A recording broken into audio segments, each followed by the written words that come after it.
Сайн байцгаана уу? Энэ удаагийн дугаараар амьдралаа илүү эерэг үр бүтээлтэй болгоход туслах өдөр тутмын жижиг дадлуудыг хэрхэн тууштай хэрэгжүүлэх талаар хуваалцж байна. Хүн бол өөрийнхөө дадал зуршлын цуглуулга юм. Амжилтанд хүрэх аз жаргалтай амьдрах тухай хүсэл бодолтой бид амжилтанд хүрэх аз жаргалтай амьдрах үйлдэлээсээ илүү эрч хүч энергийг зарцуулдаг гэж хэлэхэд буруудахгүй.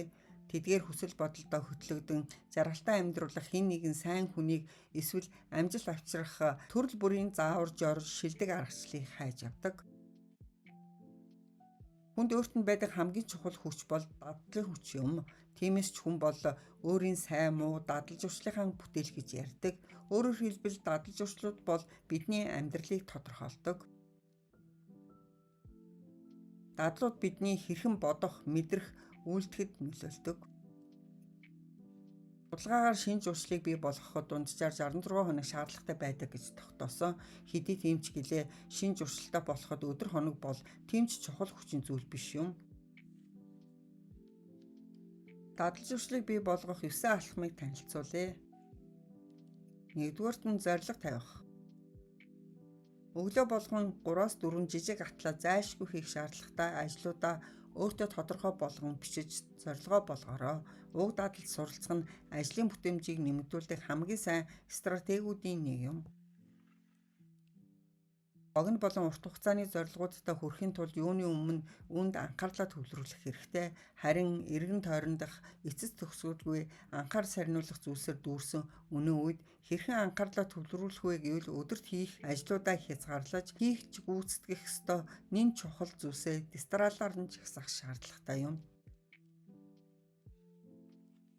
2-дугаарт нь өдөрт 1 цаг ном унших. Та унших хүсэлгүй эсвэл дургуйч байж болно. Гэсэн хэдий ч ном бол оюун санааны дасгалжуулагч ба уншихын тайвшруулахын хажуугаар бодол санаа зэгцлэхэд тусалж хүнийг илүү сэтгэгч болгодог юм. Та өдөр бүр ном уншиж зурснаар нэг л өдөр дуртай болох магадaltaй тул одооноос эхлээрэй. 3-дугаарт нь 7-8 цаг хангалттай унтах. Дутуу нойртой явах нь хүний биед хэрхэн сөргөөр нөлөөлдгийг бид бүгд сайн мэднэ. Иймээс маргаашийг үр бүтээлтэй өнгөрөөе гэвэл нойроо бүрэн авч өдөр бүр 7-8 цаг унтах хэрэгтэй. 4-дүгээрт нь өдөрт 30 минут алхах. Өдөрт өөртөө цаг гарган гадаа алхах нь энгийн зүйл мэт санагдах боловч сэтгэл зүв болоод бие организмын эрүүл мэндэд нэн тусдаа өдөр тутмын нэгэн хэвийн байдлыг эвддэг зөв дадал юм. Гадаа алхах үед уушигт нь цэвэр агаар мэдэрч хөлтөн газрын хөрсийг мэдэрч та хүрээлэн буй орчинтойгоо уусан нэтнэ. Ингэснээр сэтгэл санаа тайвширч бодол цэгцэрч илүү өөдрөг болох тул өдөр бүр уг дадлыг хэрэгжүүлээрэй. 5-дугаарт нь тогтмол дасгал хөдөлгөөн хийх. Биеийн болон сэтгэл зүйн байдал эрүүл байснаар бүтээлч байдал дээшлэх учраас та бүтэн биеийг ачаалах дасгал хийж эсвэл спортоор хичээлснээр өөртөө хийж чадах хамгийн чухал хөрөнгө оруулалтыг хийх юм. Өдөр бүр тодорхой хэмжээний дасгалыг тодорхой цагт хийх хэрэгтэй. 7 хоногт 2 удаа хийх нь дадал бүтээхэд хэцүү болж ирнэ. Тиймээс өдөр бүр баг багаар хийгээрэй. 6-дугаарт нь одоо цагтаа анхаарлаа хандуулах. Бид ихэвчлэн дараагийн ажлаа бодон санаа зовниж одоо цагтаа анхаарлаа хандуулахаа мартаж орхидог. Гэтэл яг одоогийн мөчийг бүрэн дүүрэн эдэлж таашаал авах нь хүмүүс бидний суралцах шаардлагатай нэн чухал зуршил юм. Үүний тулд та өөрийгөө дараагийн ажилдаа туушран сэтгэл санаагаа тогтворгүй байхыг анзаарах бүрдээ анхаарлаа одоогийн мөчөд буцаан авчрах өдөөгчийг олох хэрэгтэй. Жишээ нь бугын цаг руугаа харах болгондоо анхаарлаа одоогийн байгаа байдалтай болон хүрээлэн буй орчиндөө хандуулан одоо цагийг мэдрэх боломжтой юм. 7-дугаарт нь хайр түгэх. Хүмүүс хайрыг шавхагдан дуусгах боломжтой нөөц мэт хүлээн авдаг боловч үнэндээ хайрлах сэтгэл нь хизээж ундарч дуустдаггүй. Тиймээс өдөр бүр аль болох их хайр түгээж үүнийхээ хариуд юу ч хүлээлгүй инэрэнгүй хандлагатай байж сураарай. 8-дугаарт нь өдөрт 30 минут бичиж суух. Өдөр бүр бодлоо цэгцтэй байлгах өөр нэг арга бол бичгээр өөрийгөө илэрхийлэх юм. бичих нь хүний амьдралд тохиолддог чухал зүйлүүд дээр анхаарлаа төвлөрүүлэхэд тусалдаг. Та ямар шинэ зуршил төлөвшүүлэхийг хүсэж байна? Үүнийг өөрөөсөө асууж хэдэн мөр жагсаалт гаргаж болно. Түүнийгээ тодорхойлж тэрхүү хүссэн дадлаа хэрхэн зөв хийж эхлэх талаар бүхий л зүйлийг сурч мэдэх хэрэгтэй. Тухайн өдөр онц үйл явдал тохиогоо үүж тэр өдрөө мэдэрсэн сэтгэгдэл анзаарсан жижиг зүйлүүдэд тэмдэглэж айл эсвэл талархлын дэвтэрч хөдөлж болох юм. 9-дүгээрт нь орлогын 30%-ийг хадгалаарай. Хэрвээ 30%-ийг хадгалах боломжгүй бол 10%-ийг ч болтугай хадгалж аншаарай. Та өдөр тутамдаа хийдэг худалдан авалтуудаасаа жижиг зүйлүүд дээр хэмнэлт хийснээр хуримтлал үүсгэж чухал үед хэрэгтэй мөнгөө айжмаар цуглуулж чадна. Хар тутмын орлогоосоо үрээд үлдсэнийг нь хадгалах бус үрхээсээ өмнө хадгал сураарай. Зарлагад ханахаас гадна орлогоо хэрхэн нэмэгдүүлж болохыг тооцоол. Эдгээр шинэ дадлууд амьдралыг нь хэрхэн өөрчилж байгааг харснаар та үргэлжлүүлэн хийх урам зориг авч улмаар журшил гэж харахаа болон өдөр тутмын амьдралынхаа нэг хэсэг болгоно гэдэгт итгэлтэй байна. Дадал хөвшүүлгийн ач холбогдол нь цаг энерги хэмнэдэг юм.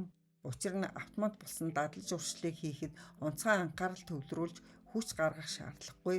Хэдийгээр хүн болгоны зорилго өөрч дадал зуршилтай холбоотой бүхэн нийтлэг байдлаар мөрдөж болох зарчим байдаг.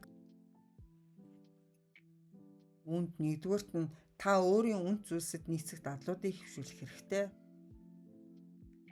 Хоёрдугаарт нь танд сэтгэл ханамж баяр баясгал авчирдаг дадлуудыг хөвшүүлээрэй. Гуравдугаарт нь таны өсөлт хөгжлийг дэмжих дадлыг хөвшүүлээрэй. Тэгвэл аливаа үйлдэлийг хэрхэн зуршил болгох вэ? Үүнд нэгдүгээрт нь өөртөө зорилго тавь.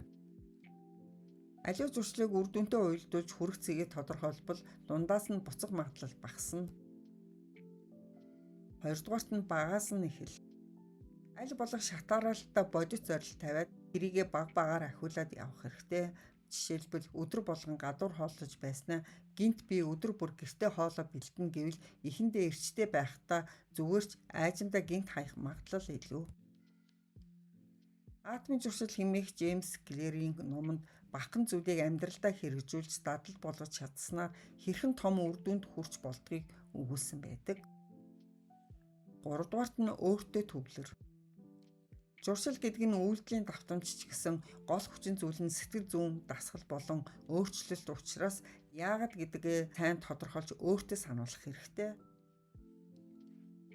Өөртөө хэрэгтэй ирээдүйд ямар нэгэн байдлаар өөр чинь хэрэг болно гэж бодсон зүйлд нэн тэргүнд хөрөнгө оруулж тэр зан чанар авьяас хүсэл зоригоо хөгжүүлж зөв зүйлийг өөртөө бий болгох юм. Дөрөвдүгээрт нь алгасан ч битгий хаяа. Хэсэг тууштай явж байгаа дунд нь алгасандаа болоод хэмнэл алдагдаад тэр чигт нь хаях тохиолдол их гардаг. Олон хичнээн алгасан ч дахин эхлүүлээд үргэлжлүүлэхэд нэг мэтгэд тогтсон зуршил болно. Тавдугаарт нь тууштай төвчээртэй бай. Аливаа чанартай зүйлд цаг хугацаа ордог, өөрийгөө бодохоор би зөндөөл зүйлийг оройтсан байх, одоо ч худлаадаа гэд хайж байсан эсвэл огт эхлүүлэхгүй орхисон байдаг. Эргээд харахад тухайн үед эхлүүлээд явж байсан бол одоо бүр мундаг болчихсон байгаа даа гэж харамсдаг. Тиймээс юу ч оройтсан хэцүүж чадахгүй гэж хаялгүй тууштай байвал үр дүн гарах нь цаг хугацааны асуудал юм. Таны бүтээх гэж буй дадалд хэдий шинэ тууштай байх тусам түүнийг дагаж мөрдөд илүү их хялбар байх болно. Дөрөвдүгээрт нь өөрийгөө шагна. Сайн зуршил өөртөө хөвшүүлэх нь өдөр бүр анхаарал шаардагч үр өгөөж нь илүү урт хугацаанд мэдрэгддэг учраас урам хугарах тохиолдол гарч болно. Тийм учраас явцдаа өөрийгөө шагнаж урамшуулбал зүгээр.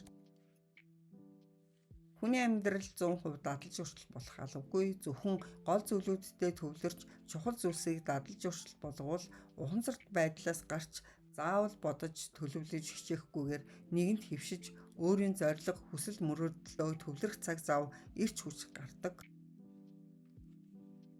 Зуршлаа өөрчлөх аялалд нь амжилт хүсье.